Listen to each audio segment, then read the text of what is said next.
6 months ago, I discovered a crucial lesson. Revenge isn't best served hot. Instead, it should be served ice-cold with meticulous precision, preferably in the presence of witnesses. Allow me to explain.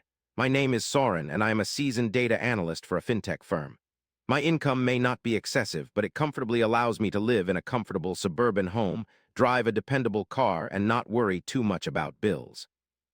Thalia, my wife, hails from what she calls an old money family, though I've never personally witnessed any proof of this supposed wealth.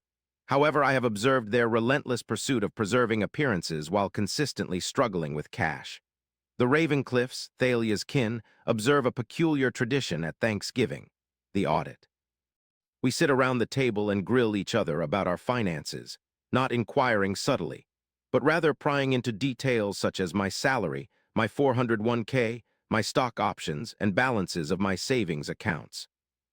From our first wedding year, it seemed peculiar but seemingly harmless, according to Thalia, their family's curiosity about our lives. However, by the third year, I recognized it wasn't interest. Instead, they were cataloging my assets as if I was a resource to exploit. The principal exploiter was Alaric, my brother-in-law. Alaric is one of those individuals who labels himself an entrepreneur, but has never actually established anything profitable. He continually introduces new ventures, investment opportunities, and business partnerships that require further funding. Every Thanksgiving, the evaluation would end with Alaric presenting his current venture and the family persuading me to invest. Thalia would subtly pressure me with reassuring looks under the table, and I foolishly would write the check, 15,000 here, 20,000 there. Told myself I acted as a devoted spouse and family supporter, later an altruistic uncle's caretaker. Deceived and received an inheritance of $450,000. Soon after, incessant phone calls ensued. Alaric offered a unique tech startup opportunity, an incubator promising lucrative returns. He sought investors, and my inheritance could make me a founding partner. Suddenly, Thalia became intrigued with our financial planning. Her mother Beatrix, a data analyst, started unannounced visits to discuss wealth management tactics. I decipher patterns for a living. The pattern here was clear. They viewed me as an ATM freshly stocked, but humans, being emotional beings, hesitated to believe the worst about their loved ones. So I investigated, seeking proof of my suspicions' falsehoods, only to discover evidence of something far more sinister.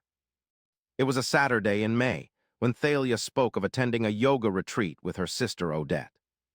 I was doing laundry and discovered a receipt from the Grandview, a downtown boutique hotel, inside Thalia's gym bag. Not a typical location for a yoga retreat. The date on the receipt was 2 weeks prior, which she had claimed was a work conference.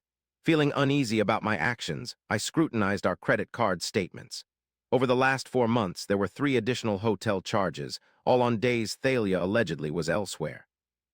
Moreover, there was an unrecognized phone charge, a new line on our family plan that I hadn't noticed before, a burner phone. My hands trembled as I accessed the phone company's website, revealing the burner phone's call log filled with numerous calls and messages to one number. I performed a reverse lookup, uncovering the heart-wrenching truth. My wife was having an affair with her sister's husband. Spending likely 3 hours in our home office, I simply stared at the incriminating data. A conflicted portion of me yearned to address her straight away. Another part wished to flee with haste, but the rational, problem-solving aspect of my mind began probing queries. How long had this secret been unfolding? What were their true intentions regarding my inheritance? Was it a scheme between Thalia and Alaric or the entire family? And crucially, if I exposed them now with inadequate knowledge, I'd forfeit the advantage of surprise. They'd hire lawyers, conceal evidence, fashion their story. Thalia might receive a compassionate divorce settlement. Alaric would escape unscathed. To ensure success in my plan, I required concrete proof, precise timing, and an unexpected advantage, if attainable. Thus, I feigned illness for work on the following Monday, dedicating the entire day to establishing surveillance mechanisms. I copied Thalia's burner phone data onto a secure server, installed GPS tracking on her vehicle via a family-targeted legitimate service, and she would never suspect such surveillance given her faith in my trust. I established automated scripts to consolidate our financial records, credit card statements, and banking transactions into a private database. Then, I performed an action that seemed slightly reckless, but proved to be brilliant. I contacted Audit, Thalia's younger sister, who had always been kind to me. Unlike other Ravencliffs, she had a career. She was a forensic accountant specializing in fraud investigation. She had always seemed the family outcast, earning her own money instead of scheming for it. I emailed her, suggesting a coffee meeting to discuss a family financial issue, valuing her professional insight. She agreed promptly, hinting she suspected trouble. We met at an unfamiliar coffee shop, far from our usual haunts. I presented my laptop with the hotel bills, receipts, phone records, and GPS data proving Thalia's car was at Alaric's office building on Tuesdays and Thursdays, times he claimed to be working late. Odette remained composed as she reviewed the evidence, no tears or anger. Her expression became blank, revealing someone whose worst fears had been realized. "How long have you known?" she asked softly. "A week," I replied, "and you? You've suspected for about 3 months. Alaric grew fixated on your inheritance upon learning about it, frequently worked late hours, became covert with his phone usage. Deb, understanding my gaze, seemed empty-eyed. I'm a forensic accountant named Soren, specializing in financial fraud investigations. I was reluctant to scrutinize my husband due to apprehensions regarding potential discoveries. Upon questioning, she was silent for some time before replying, "I wish to destroy them, both of them."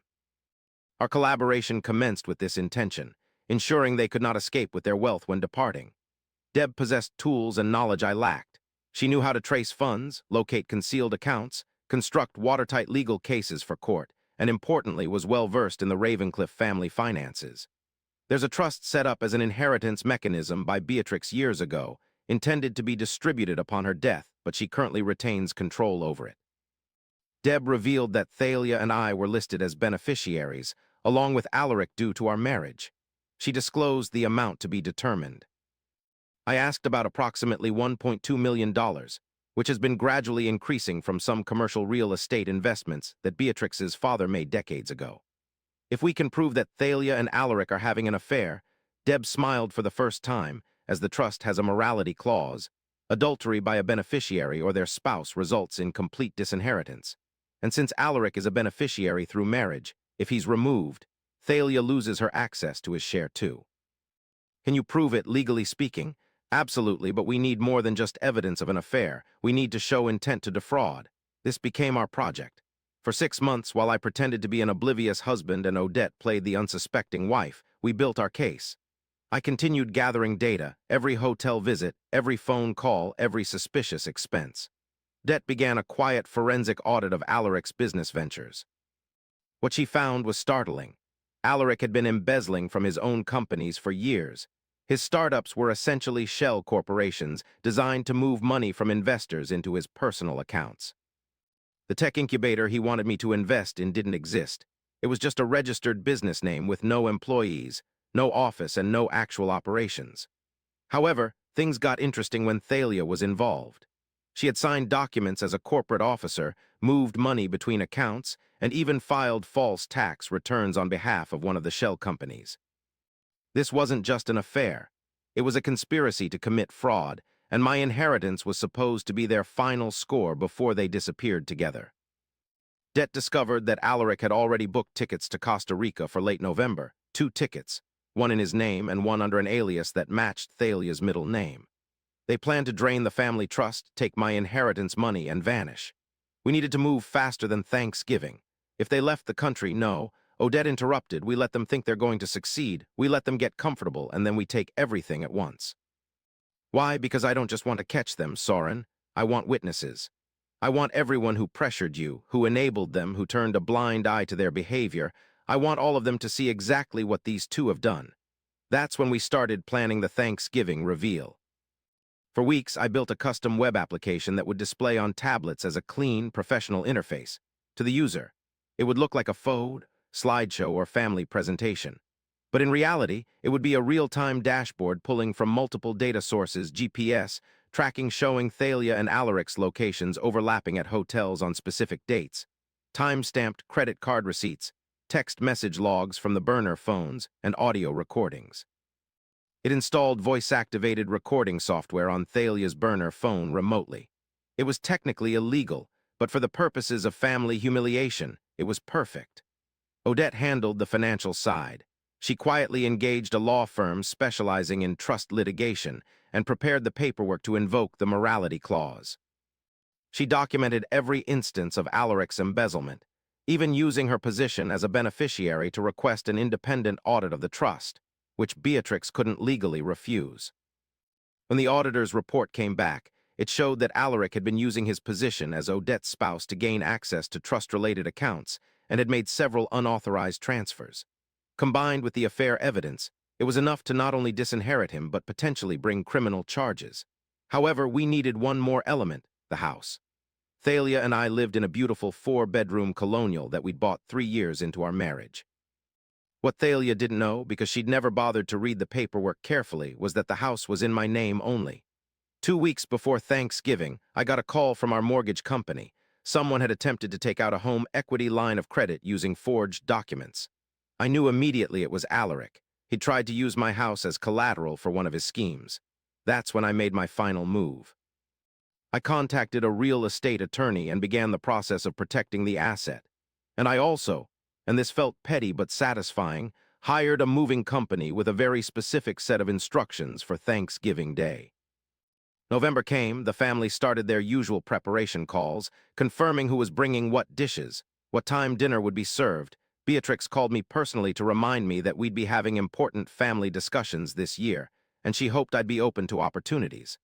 I told her I was looking forward to it. Thanksgiving morning, Thalia was nervous. She kept checking her phone, texting rapidly.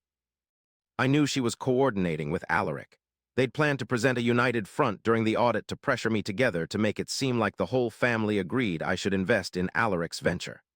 We arrived at Beatrix's house at noon, and the day proceeded normally: football on TV, cooking smells from the kitchen, awkward small talk about careers and politics. I was friendly, relaxed, perhaps more social than usual.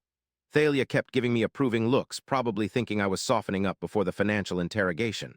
There was a call at 4. We gathered around the massive oak dining table, and Beatrix said grace, a long, flowery speech about family, gratitude, and legacy.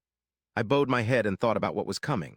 The meal began: turkey, stuffing, cranberry sauce, all the traditional dishes. Conversation flowed, people complimented the food, and then right on schedule as we finished the main course, Beatrix cleared her throat. Before we moved to dessert, she announced that we'd observe our family tradition. The audit allows us to celebrate our collective success and discuss our shared future. Sauron, as the newest member of our family, you've been so generous in supporting our ventures. This year I understand you've come into some resources that present exciting opportunities, and so it began. Alaric launched into his pitch: the tech incubator, the guaranteed returns, the ground floor opportunity. However, as I had planned, I had something else to share with the family. I pulled out my bag and began distributing tablets, high-end devices I'd purchased specifically for this purpose. I'd already loaded the application and set everything to launch on a timer.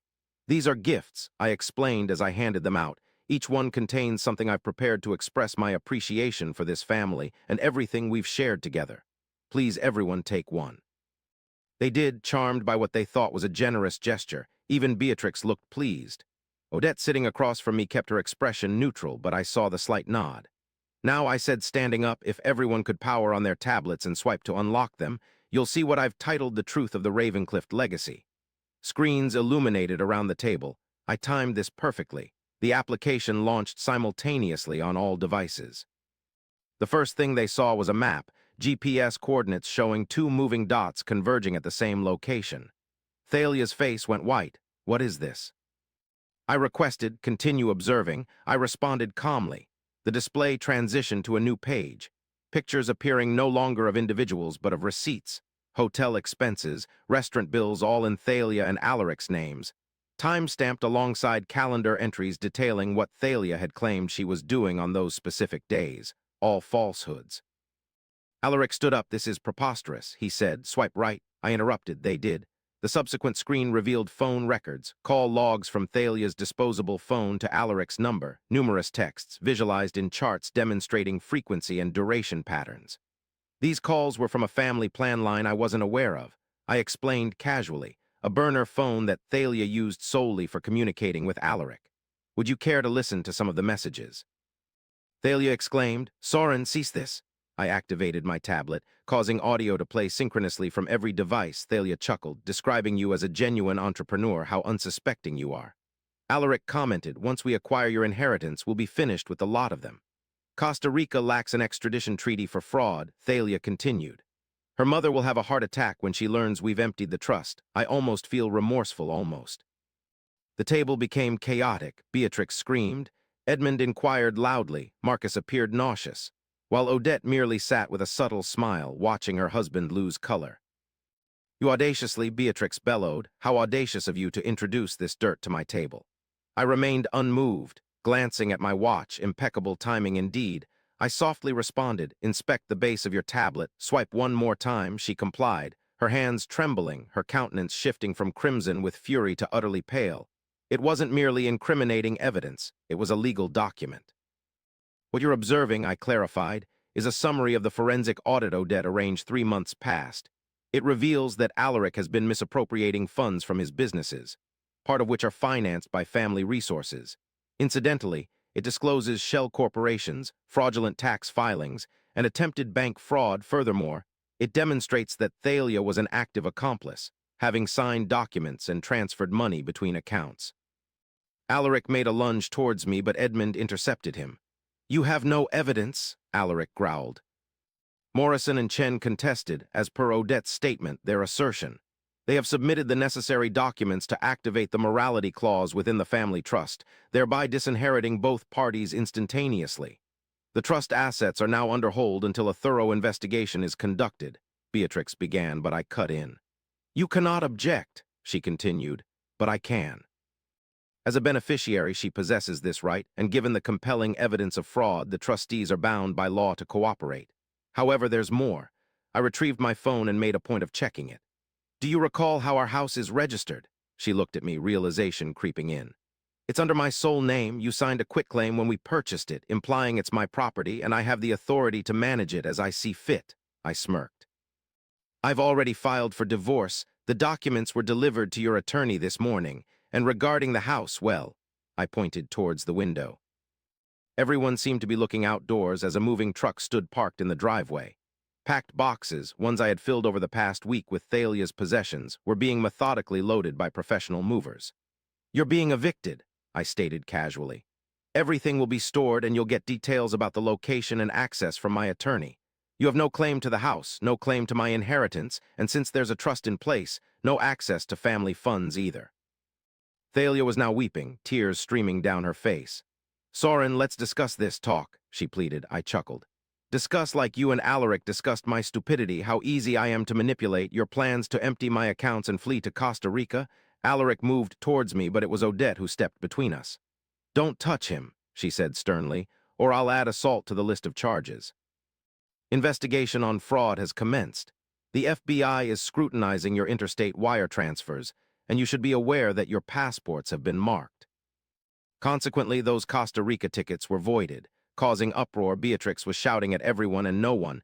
Edmund was asking for clarifications. Marcus was figuring out how this impacts his personal finances. Thalia was crying. Alaric was uttering threats that went unheeded. I stood unmoved amidst the tumult. Odette approached me and took her position beside me. "It appears our business here is over," she stated. "Agreed." I retrieved my coat. Given the current situation, Beatrix's turkey dinner was a disappointment. We exited together, leaving the Ravencliffs to their confusion. Behind us, Beatrix was inquiring about the movers transporting items from her house onto a truck. Apparently, I hadn't mentioned that certain pieces of furniture she believed were family heirlooms were actually mine, which I had temporarily lent to her over the years. The technical documents, GPS tracking, and financial investigations all supported this. Thalia and Alaric lost their possessions. The divorce concluded with me retaining all shared assets because of Alaric's infidelity and fraudulent acts. He faced criminal charges and ultimately accepted a plea bargain. After the divorce, Thalia moved in with her parents who were experiencing financial difficulties due to the unraveling trust situation. Odette and I remained friends. She rebuilt her life, opened her own forensic accounting firm, and last I heard she was dating someone deserving of her. As for me, I utilized my inheritance by investing it in legitimate businesses with legal supervision. I acquired a compact home in another urban area near my job. I commenced counseling to deal with the situation, often questioned about my actions, whether public humiliation was too excessive, if I should have been more circumspect, more tolerant. However, here's the fact about data: it doesn't deceive. The statistics exposed their true nature. They regarded me as a resource to be exploited, a fool to manipulate. They wagered that I would never catch on, never retaliate. They erred. I am not the antagonist in this narrative, I'm merely someone who refused to be the victim. Occasionally, the best reprisal isn't just departing, it's ensuring everyone understands precisely why you departed. Dessert, as told to Beatrix, was served on the lawn, and it was delightful.